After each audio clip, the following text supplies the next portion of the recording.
The headache came first. Not the sharp kind that announces itself with authority, but something slower, heavier. A fog that settled behind my eyes and refused to lift. I pressed my fingers against the temples in the bathroom mirror, watching a stranger stare back at me with hollow eyes and skin that looked older than it should. "Are you okay in there?" Rachel's voice floated through the door, soft and concerned, always concerned lately.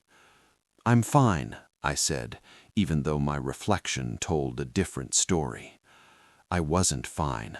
I hadn't been fine for weeks, and the worst part was that I couldn't remember exactly when it started.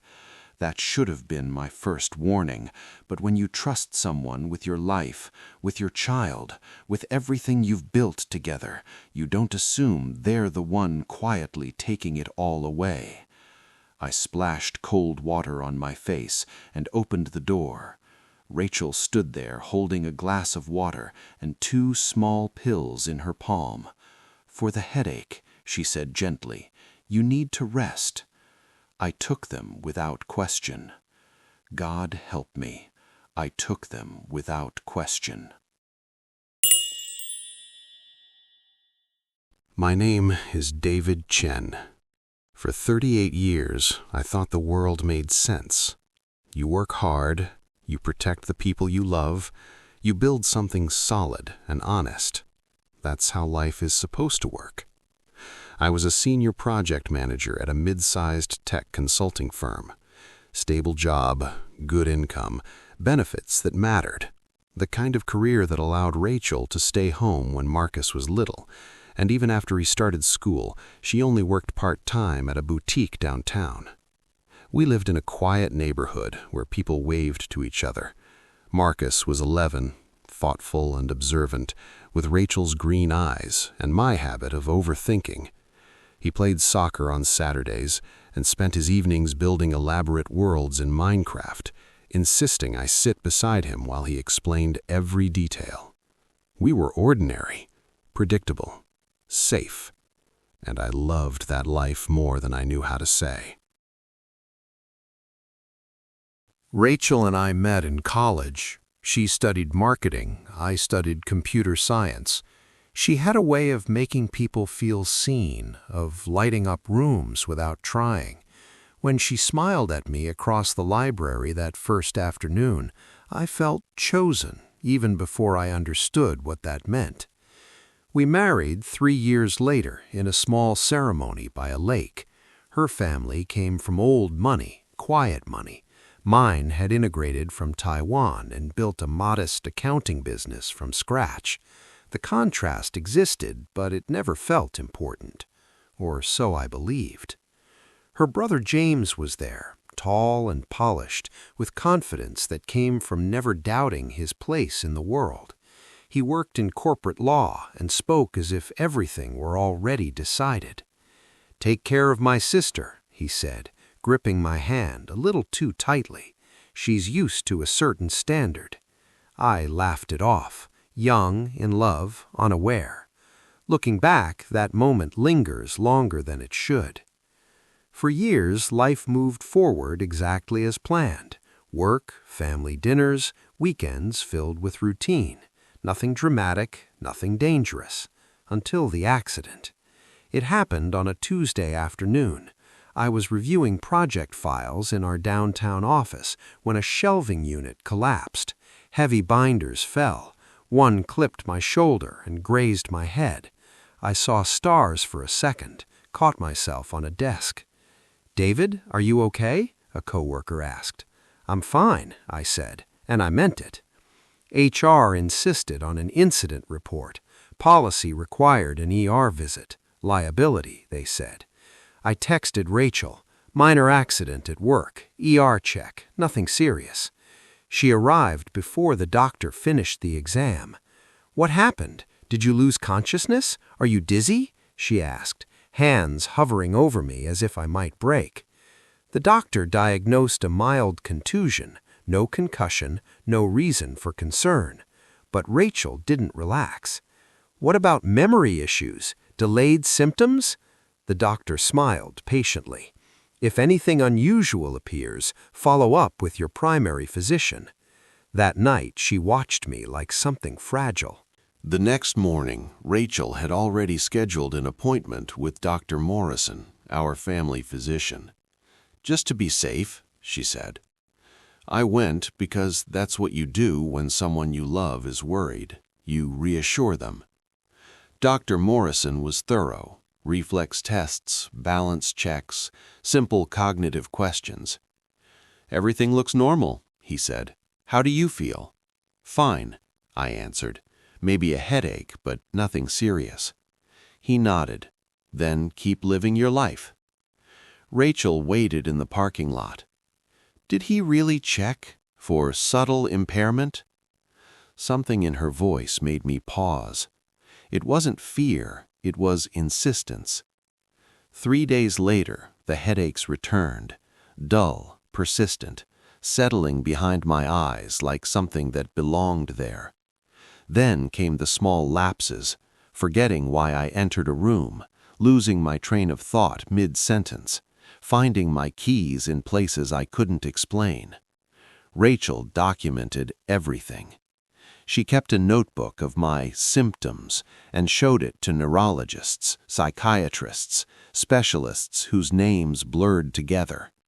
MRIs came back clean, cognitive tests showed nothing alarming, but the story she told was consistent. He forgot to pick up Marcus. He left the stove on. He called me by his mother's name. I didn't remember any of it. At work, my focus slipped. My boss suggested time off. At home, Rachel watched me constantly, concern sharpening into control. One evening, she sat across from me at the kitchen table. "David," she said carefully, "maybe you should step back from managing our finances, just for now, until you're better." It sounded reasonable. So I handed everything over, and without realizing it, I began disappearing into the version of myself she was creating. Marcus noticed before I did. I caught him watching me at dinner. His fork paused halfway to his mouth. He lingered in doorways, listening. When Rachel asked about his day, he answered carefully, his eyes moving between us.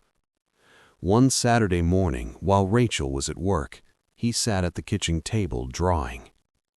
"Dad," he asked quietly, "are you sick?" "I'm getting better. Nothing to worry about." He hesitated. "Mom says your brain might be broken." The words landed harder than the accident ever had. "She said that?" She was talking to Uncle James. She didn't know I was listening. I knelt beside him. "What else did she say?" Marcus looked down. "She said you might have to go away to get help, and that Uncle James knows people who can make sure you do." My stomach tightened. "When did she say this?" "Last week, and again yesterday." I hugged him, feeling his small body tense. "Marcus," I said softly, "I need you to do something brave.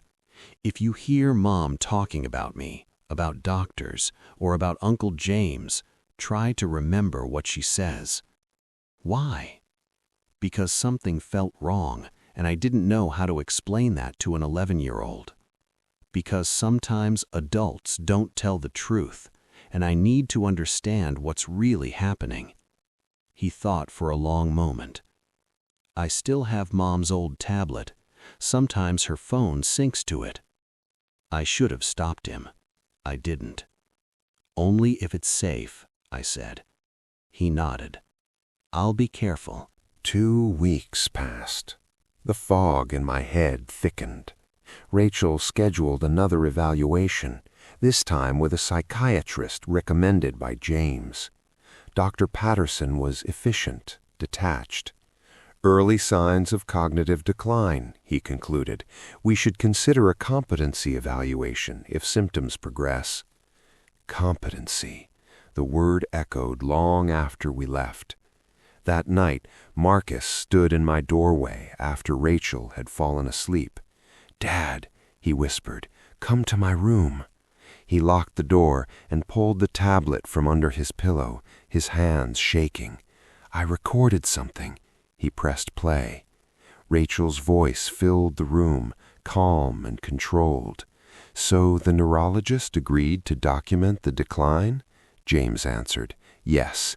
Patterson gives us the psychological angle. We just need unsafe decision-making. The finances? I've documented everything he mismanaged." Rachel laughed softly. "He didn't mismanage anything. I moved the money." "I know, but he can't prove it." Another voice joined in, older, professional.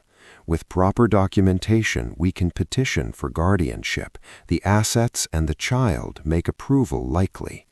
And the insurance? The mental incapacity clause changes everything." Rachel paused. "He needs to decline more, another month." "Be careful," the lawyer said. "Everything must look natural." "I've been very careful," Rachel replied. The recording ended. Marcus looked at me. "Dad, what does it mean?" I pulled him close, my hands unsteady.